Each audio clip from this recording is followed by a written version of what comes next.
মক্কায়ে মদিনা জিন্দাবাদ। উপস্থিত তাই মাননীয় ভাই বন্ধুসকল, আমি পবিত্ৰ মক্কা শ্বৰীফৰ কাৰণে যাবলৈ ওলাইছোঁ আপোনালোকৰ আশীৰ্বাদত, যাতে আমি সকলোৱে হৈ জাতি ধৰ্ম নিৰ্বিশেষে তাত যাতে আমি মনত পেলাব পাৰোঁ, তাৰ কাৰণে আপোনালোকে দোৱা কৰিব, আমিও তাত যাতে দোৱা কৰিব পাৰোঁ।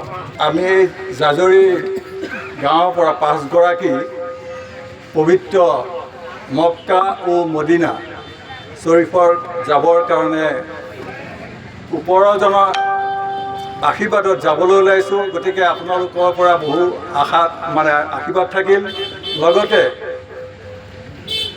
হজত যিখিনি কৰণীয় কাম বৰ গুৰুত্বপূৰ্ণ, সেই গুৰুত্বপূৰ্ণ স্থানসমূহত যাতে আমাৰ এই বৃহৎ অঞ্চলৰ জাতি ধৰ্ম নিৰ্বিশেষে একতা দোলেৰে কেনেকৈ আমি ইয়াত বসবাস কৰিব পাৰোঁ, তাৰ কাৰণে এফাকি দুৱাৰ ৰাখিম বুলি আমালোকে মনস্থ কৰিছোঁ।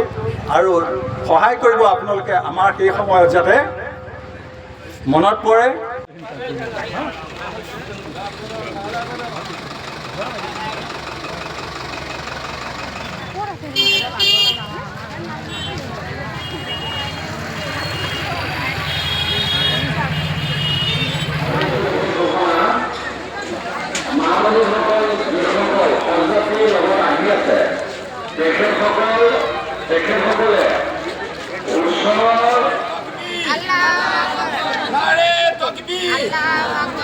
মক্কায়ে মদিনা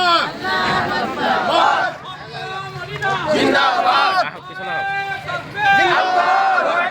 উপস্থিত তাই মাননীয় ভাই বন্ধুসকল, আমি পবিত্ৰ মক্কা শ্বৰীফৰ কাৰণে যাবলৈ ওলাইছোঁ আপোনালোকৰ আশীৰ্বাদত, যাতে আমি সকলোৱে হৈ জাতি ধৰ্ম নিৰ্বিশেষে তাত যাতে আমি মনত পেলাব পাৰোঁ, তাৰ কাৰণে আপোনালোকে দোৱা কৰিব, আমিও তাত যাতে দোৱা কৰিব পাৰোঁ। আমি জাজৰি গাঁৱৰ পৰা 5গৰাকী পবিত্ৰ মক্কা ও মদিনা শ্বৰীফৰ যাবৰ কাৰণে ওপৰজনৰ আশীৰ্বাদত যাবলৈ ওলাইছোঁ। গতিকে আপোনালোকৰ পৰা বহু আশাত আশীৰ্বাদ থাকিল। লগতে